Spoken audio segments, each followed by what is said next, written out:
Bismillahirrahmanirrahim. Kisah sahabat Nabi bernama Sa'd bin Abi Waqqas. Panah mereka ya Sa'd, panah mereka, demi ayah dan ibumu. Muhammad Rasulullah memberi semangat kepada Sa'd pada perang Uhud. Dan kami perintahkan kepada manusia berbuat baik kepada dua orang ibu bapaknya. Ibunya telah mengandungnya dalam keadaan lemah yang bertambah-tambah dan menyapinya dalam 2 tahun. Bersyukurlah kepadaku dan kepada dua orang ibu bapakmu. Hanya kepadakulah kembalimu. Dan jika keduanya memaksamu untuk mempersekutukan dengan aku sesuatu yang tidak ada pengetahuanmu tentang itu,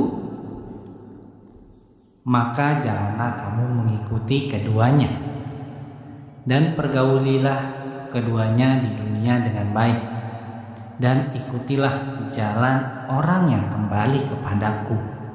Kemudian hanya kepadakulah kembalimu. Maka kuberitakan kepadamu apa yang telah kamu kerjakan. Quran Surat Luqman ayat 14-15. Ada kisah menarik tentang ayat-ayat ini, di mana kelompok pemilik sifat yang bertentangan menjadi tunduk di hadapan jiwa seorang pemuda. Maka kemenangan berada di pihak kebaikan atas keburukan, keimanan atas kekufuran. Sedangkan tokoh kisah ini adalah seorang pemuda Mekah terhormat dari garis nasab, yang memiliki ayah dan ibu yang terhormat. Saat cahaya kenabian sedang bersinar di kota Mekah, sedang menjelang usia muda. Ia memiliki perasaan yang lembut dan amat berbakti kepada kedua orang tuanya, wabil khusus kepada ibunya. Meski pada saat itu Sa'd akan berusia 17 tahun, namun ia sudah berpikiran dewasa dan bijak layaknya orang tua. Ia tidak pernah misalnya senang dengan senda gurau yang biasa dilakukan anak seumurannya.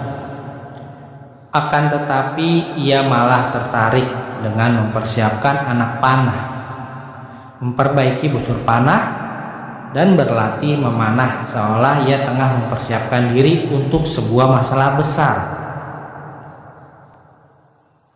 Ia juga tidak pernah senang dengan apa yang ia lihat pada kaumnya yang memiliki akidah yang rusak dan kondisi yang buruk, sehingga seolah ia sedang menunggu sebuah tangan kuat yang dapat menghancurkan mereka dan menyingsingkan kejoliman yang mereka perbuat. Atas kondisi sedemikian, Allah Subhanahu wa Ta'ala berkehendak untuk memuliakan semua manusia dengan tangan yang lembut ini. Dan ternyata tangan tersebut adalah tangan penghulu semua makhluk, yaitu Muhammad bin Abdullah sallallahu alaihi wasallam. Dan di tangannya ada sebuah bintang Allah yang tidak pernah redup, yaitu Kitabullah. Maka segeralah Sa'd bin Abi Waqqas memenuhi panggilan petunjuk dan kebenaran, sehingga ia menjadi orang ketiga atau keempat yang masuk Islam. Oleh karenanya, seringkali ia berucap dengan perasaan bangga, hanya menunggu selama 7 hari, aku menjadi orang ketiga yang masuk dalam Islam.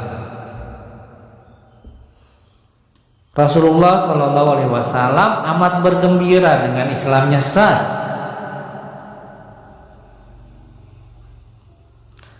Karena dalam diri Sa'd ada tanda-tanda kecerdasan dan kegagahan yang menandakan bahwa bulan sabit ini sebentar lagi akan menjadi purnama. Sa'd juga memiliki garis keturunan yang mulia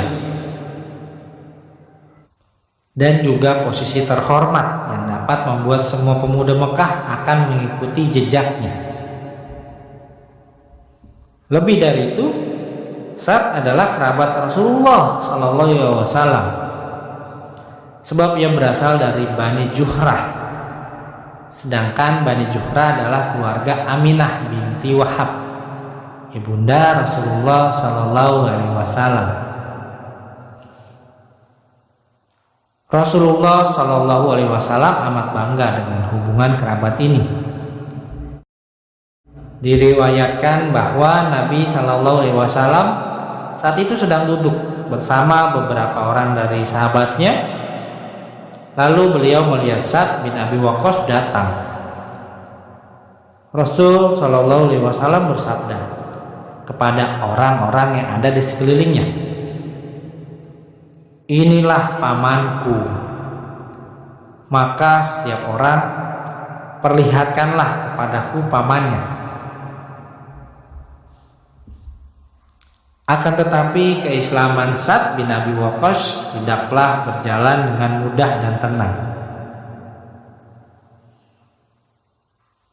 Pemuda yang beriman ini merasakan ujian terberat dan paling keras, sehingga karena terlalu keras Allah Subhanahu wa Ta'ala menurunkan sebuah ayat Al-Quran tentang dirinya. Sa'd mengatakan, 3 hari sebelum aku masuk Islam, aku bermimpi seolah aku tenggelam dalam kegelapan yang bertingkat-tingkat. Saat aku sedang berusaha selamat dari gelombang kegelapan tersebut, lalu ada sebuah bulan yang menerangiku dan aku mengikutinya. Aku melihat ada segerombolan orang yang telah mendahuluiku jalan menuju bulan tersebut. Aku melihat Zaid bin Haritsah, Ali bin Abi Thalib, dan Abu Bakar Shiddiq. Aku bertanya kepada mereka, "Sejak kapan kalian berada di sini?" Mereka menjawab, "Sejak 1 jam." Begitu siang menjelang, aku mendengar bahwa Rasulullah Shallallahu Alaihi Wasallam telah melakukan dakwah secara sembunyi-sembunyi untuk masuk Islam. Aku mengerti bahwa Allah Subhanahu wa Ta'ala menghendaki kebaikan atas diriku. Dengan sebab tersebut, Ia hendak mengeluarkan aku dari kegelapan menuju cahaya. Lalu aku mendatanginya segera, dan aku menjumpai beliau di Sibjiyat. Beliau saat itu sedang melakukan sholat Asyar. Aku pun masuk Islam, dan tidak ada yang mendahuluiku masuk Islam selain orang-orang yang aku lihat dalam mimpiku. Kemudian Sa'd melanjutkan kisah keislamannya. Ia berkata, "Begitu ibuku mendengar bahwa aku telah masuk Islam, ia langsung marah. Dan aku adalah anak yang amat berbakti kepadanya dan amat mencintainya. Ibuku datang menemuiku dan berkata, 'Wahai Sa'd, agama apakah yang telah kau anut dan telah memalingkan kamu dari agama ibu dan bapakmu? Demi Allah, jika engkau tidak meninggalkan agama barumu itu, maka aku tidak akan makan dan minum sehingga aku mati. Sehingga hatimu akan bersedih karenaku, dan engkau akan menyesali tindakanmu itu. Dan manusia karenanya akan mencibirmu untuk selamanya.' Aku pun berkata, 'Janganlah engkau lakukan itu, Bunda. Aku tidak akan meninggalkan agamaku karena alasan apapun.' Ia pun lalu melakukan janjinya.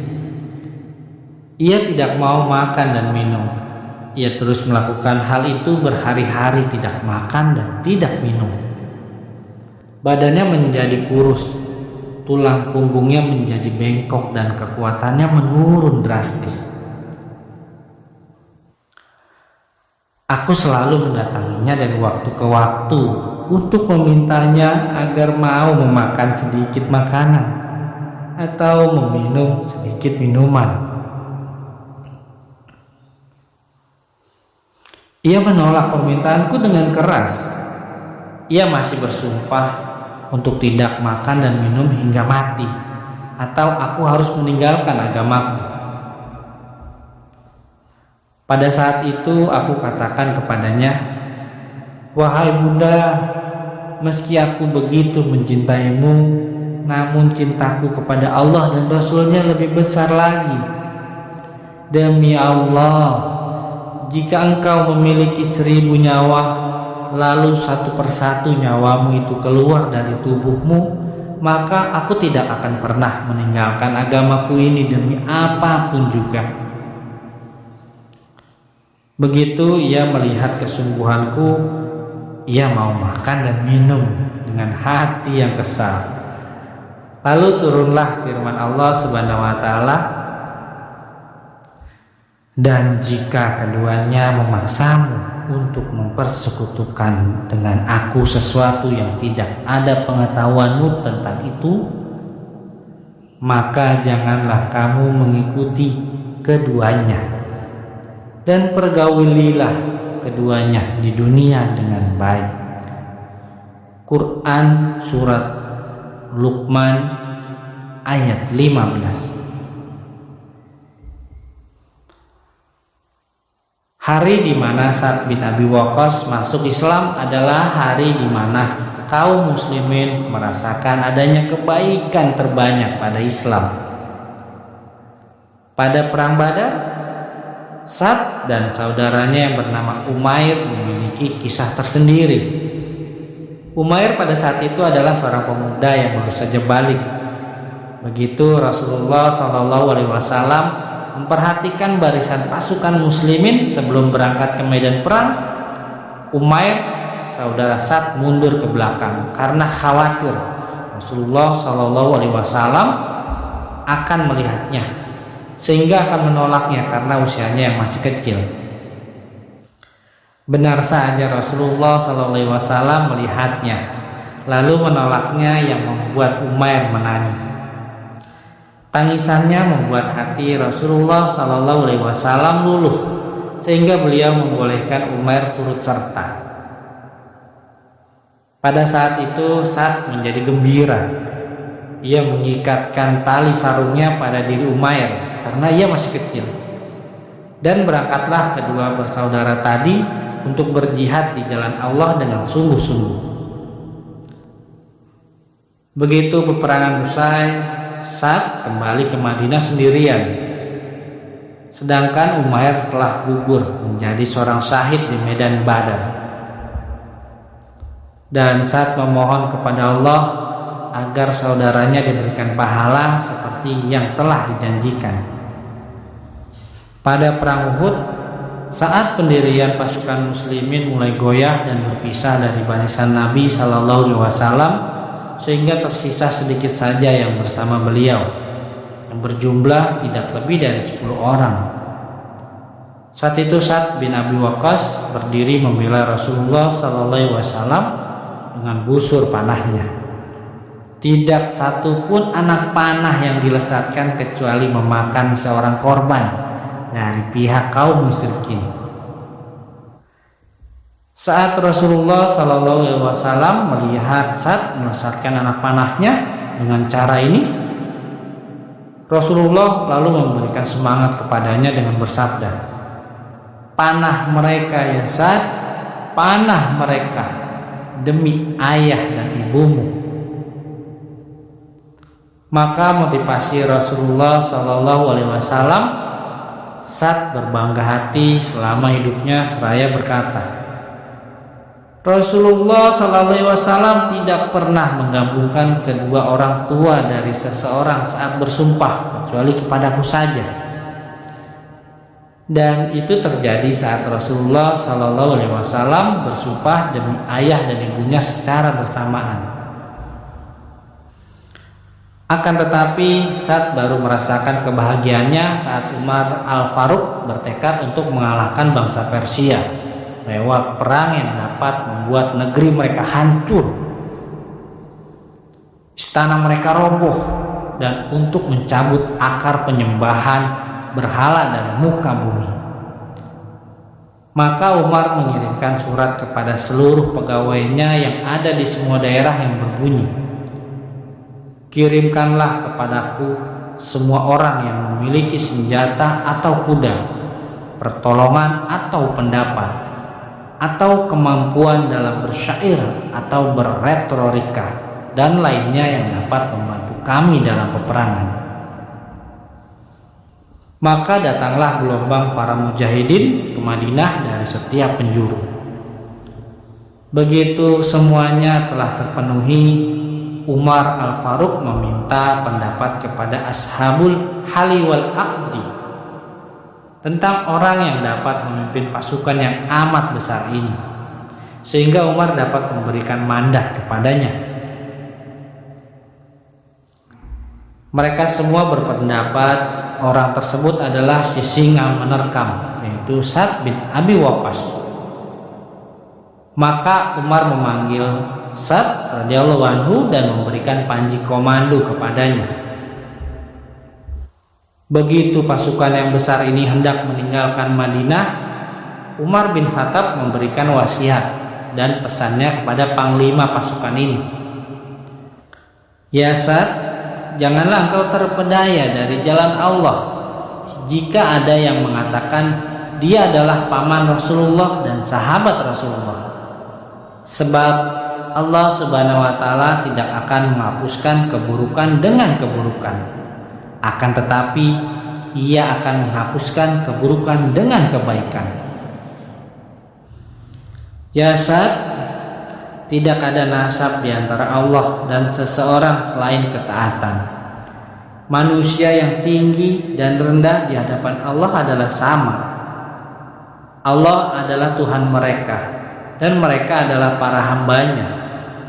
Mereka akan mulia karena takwa dan mereka akan mendapatkan ganjaran di sisi Allah dengan ketaatan. Lihatlah apa yang telah dilakukan oleh Nabi, karena itulah perintah yang sebenarnya. Berangkatlah pasukan yang penuh berkah ini. Dalam pasukan ini terdapat 99 orang yang pernah ikut dalam perang Badar. Ada 310 lebih orang yang pernah melakukan baiat Ridwan. 300 orang yang turut dalam Fatu Makkah bersama Rasulullah dan 700 orang anak-anak para sahabat. Berangkatlah Sa'd dan pasukannya menuju Al-Qadisiyah. Pada hari Harir, pasukan muslimin bertekad untuk mengalahkan Persia.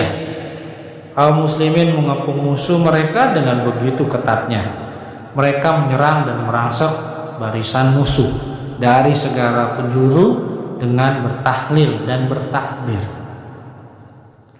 Maka kepala Rustum, panglima pasukan Persia, sudah diangkat dengan tombak-tombak pasukan muslimin. Maka merasuklah ketakutan dan kepanikan dalam setiap hati musuh Allah. Sehingga bila ada seorang muslim yang menunjukkan seorang dari pasukan Persia, maka ia bisa mati. Atau muslim tadi membunuhnya dengan senjata dengan rahmat mudah. Sedangkan ganimah yang tidak usah dibayangkan. Adapun yang menjadi korban, cukuplah Anda ketahui bahwa yang mati hanya karena tenggelam mencapai jumlah 3.000. Sa'd dianugerahi umur panjang dan harta yang banyak. Akan tetapi saat ia menjelang wafat, ia meminta sebuah jubah yang terbuat dari suf, wol tebal. Ia berkata, "Kafankan aku dengan suf ini, sebab aku menghadapi pasukan musyrikin dalam perang Badar dengan mengenakan baju ini. Aku berharap dapat berjumpa dengan Allah sambil mengenakan suf ini." Wassalam.